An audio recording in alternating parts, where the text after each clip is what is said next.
انبیاء کرام، صحابہ کرام، اولیاء کرام اور بزرگان دین کے واقعات کو قرآن و حدیث کی روشنی میں سننے کے لیے علامہ ارشد قادری کے آفیشیل یوٹیوب چینل کو سبسکرائب کریں اور بیل آئیکن کو پریس کریں۔ اعوذ باللہ من الشیطان الرجیم، بسم اللہ الرحمن الرحیم۔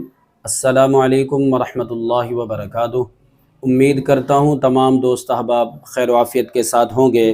سب سے پہلے میں آپ تمام حضرات سے گزارش کروں گا کہ اسلامک ویڈیوز حاصل کرنے کے لیے ہمارے اس یوٹیوب چینل کو سبسکرائب کریں، ویڈیوز کو لائک کریں اور ویڈیوز کے نیچے لازمی طور پر اپنی قیمتی آراء کا، اپنے قیمتی مشوروں کا ضرور اظہار کریں۔ اس سے ہمارے اندر دین اسلام کی خدمت کا مزید جذبہ پیدا ہوگا۔ اللہ تبارک و تعالی ہم سب کو دین اسلام کی خدمت کرنے کی توفیق رفیق عطا فرمائے۔ کفارے کے متعلق چند ضروری مسائل لے کر آپ کی خدمت میں حاضر ہوا ہوں۔ یاد رکھیں، رمضان المبارک کا روزہ رکھ کر بغیر کسی صحیح مجبوری کے جان بوجھ کر توڑ دینے سے بعض صورتوں میں صرف قضا لازم آتی ہے اور بعض صورتوں میں قضا کے ساتھ ساتھ کفارہ بھی واجب ہو جاتا ہے۔ روزہ توڑنے کا کفارہ یہ ہے کہ ممکن ہو تو ایک باندی یا غلام آزاد کرے، اور یہ نہ کر سکے،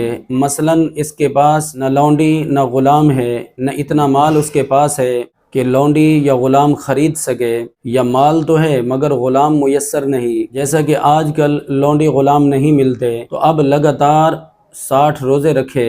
یاد رہے، اگر سن ہجری کے مہینے کی یکم پہلی سے شروع کریں، 2 ماہ پورے روزے رکھیں، ہو سکتا ہے کہ دونوں مہینے 29 کے ہوں تو 58 روزوں سے کفارہ ادا ہو جائے گا، اور اگر یکم کے بعد کسی اور دن سے شروع کریں تو اب لگاتار 60 روزے رکھنا ہوں گے، اور اگر یہ بھی ممکن نہ ہو تو 60 مساکین کو 2 وقتوں کا پیٹ بھر کر کھانا کھلائے، اور یہ بھی ضروری ہے جس کو ایک وقت کا کھانا کھلائے تو دوسرے وقت کا بھی اسی مسکین کو کھلائے، اور یہ بھی ہو سکتا ہے کہ 60 مساکین کو ایک صدقہ فطر کا مالک کر دیا جائے۔ ایک ہی مسکین کو 60 صدقہ فطر نہیں دے سکتے، ہاں یہ کر سکتے ہیں کہ ایک ہی مسکین کو 60 دن تک روزانہ ایک صدقہ فطر ادا کریں۔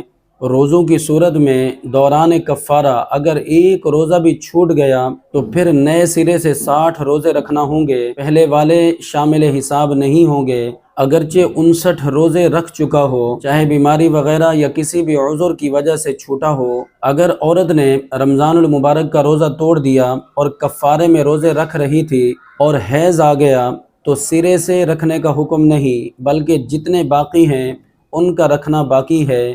ہاں اگر اس حیض کے بعد آئسہ ہو گئی، یعنی اب ایسی عمر ہو گئی کہ حیض نہ آئے گا تو سرے سے رکھنے کا حکم دیا جائے گا۔ رمضان المبارک میں کسی عاقل بالغ مقیم، یعنی جو شرعی مسافر نہ ہو، اس نے ادائے روزہ رمضان کی نیت سے روزہ رکھا اور بغیر کسی صحیح مجبوری کے جان بوجھ کر جماع کیا یا کروایا یا کوئی بھی چیز لذت کے لیے کھائی یا پی تو روزہ ٹوٹ گیا، اور اس کی قضا اور کفارہ دونوں لازم ہیں۔ اسی طرح جس جگہ روزہ توڑنے سے کفارہ لازم آتا ہے اس میں شرط یہ ہے کہ رات ہی سے روزہ رمضان المبارک کی نیت کی ہو۔